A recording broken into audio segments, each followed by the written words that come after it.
வணக்கம் தலைவா, அனைவருக்கும் இனிய வணக்கம். இன்னைக்கு நம்ம இந்த ஒரு வீடியோல எதை பற்றி பார்க்க போறோம் அப்படின்னு பாத்தீங்கன்னா, பிஎம் கிசானுடைய 23வது தவணை தொகை எப்பொழுது உங்க அக்கௌண்ட்ல வர வைக்க போறாங்க. சோ இதை பற்றின ஒரு முழுமையான தகவலை இந்த ஒரு வீடியோல நம்ம பார்க்கலாம்.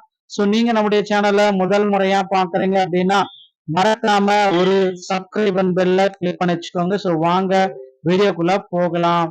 சோ இந்த பிஎம் கிசானுடைய 23வது தவணை தொகை எப்பொழுது அக்கௌண்ட்ல வர வைக்க போறாங்க.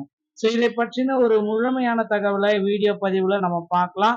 பிஎம் கிசான் சம்மன் நிதி யோஜனா விவசாயிகளின் நன்மைக்காக மத்திய அரசு செயல்படுத்தி வரும் நலத்திட்டங்களின் பிஎம் கிசான் சம்மன் நிதி யோஜனா திட்டம் முக்கியமாகும் மற்றும் பிரபலமான திட்டமாக உள்ளது. இந்த திட்டம் தொடர்ந்து விவசாயிகளுக்கு ஒரு வரப்பிரசாதமாக திகழ்ந்து பெருமளவிலான விவசாயிகளுக்கு பயனளித்து வருகிறது.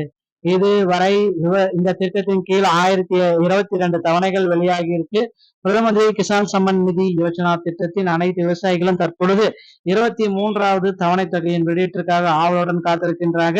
வழக்கமாக 4 மாதங்களுக்கு ஒரு முறை பிஎம் கிசான் திட்டத்தின் தவணை வெளியிடப்படுகிறது. 2000 என சம தவணைகளில் மொத்தம் 6000 ஆண்டுக்கு வழங்கப்படுகிறது. பிஎம் கிசானுடைய 23வது தவணை தொகை எப்பொழுது உங்க அக்கௌண்ட்ல வர வைக்க போறாங்க அப்படின்றதுதான் இப்ப கேள்விக்குறியா இருக்குங்க. அதாகப்பட்டது ஆல்ரெடி மார்ச் மாதம் வர வைக்கப்பட்ட 22ஆம் தேதி, அப்படின்னா பாத்தீங்கன்னா 6வது மாதம், அதாவது ஜூலை மாதம் முதல் வாரத்துல இல்லைன்னா ஜூன் மாதம் இறுதி வாரத்துல பிஎம் கிசானுடைய 23வது தவணை தொகை உங்க அக்கௌண்ட்ல கண்டிப்பாக வர வைக்க போறாங்க. திட்டத்தின் நிபந்தனைகள் அப்படின்னு பாத்தீங்கன்னா, தவணையை பெற விவசாயிகள் சில முக்கியமான நிபந்தனைகளை கவனத்தில் கொள்ள வேண்டும். தேவையான பணிகளை நிறைவு செய்ய தவறினால் தவணை தொகை கிடைக்காமல் போகலாம் என்பது குறிப்பிடத்தக்கது. விவசாயிகளுக்கு ஒரு பெரும் பின்னடைவாக அமையக்கூடும். பிஎம் கிசான் திட்டத்தின் பிரத்யேகமாக சிறு மற்றும் குறு விவசாயிகளை இலக்காக கொண்டு வடிவமைக்கப்பட்டுள்ளது. சில குறிப்பிட்ட வகைகளின் கீழ் வரும் நபர்கள் இந்த திட்டத்திலிருந்து விலக்கப்படுவார்கள். ஒரு விவசாய குடும்பத்தைச் சேர்ந்த எவரேனும் ஒருவர் தற்பொழுது அரசு பணியில் இருந்தால் அல்லது அரசு பணியிலிருந்து ஓய்வு பெற்றிருந்தாலும் இந்த திட்டத்தின் கீழ் பயன்பட முடியாது. வருமான வரி செலுத்துவர்களும் இந்த திட்டத்தில் பயன்பட முடியாது. நீங்கள் ஏதோ அரசியலமைப்பு பதவி, அதாவது நாடாளுமன்ற உறுப்பினர், சட்டமன்ற உறுப்பினர், மேயர் பதவி வைத்தாலோ இதை பயன்பட முடியாது.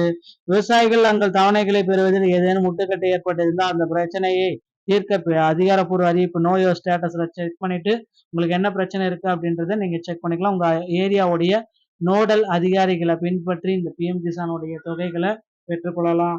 22வது தொகையை நீங்க பெறலாம் கூட பாத்தீங்கன்னா 23வது தொகையில சேர்த்து 2 தவணைகளும் சேர்த்து 4000 ரூபாயாக கூட பெற்றுக்கொள்ள முடியுங்க.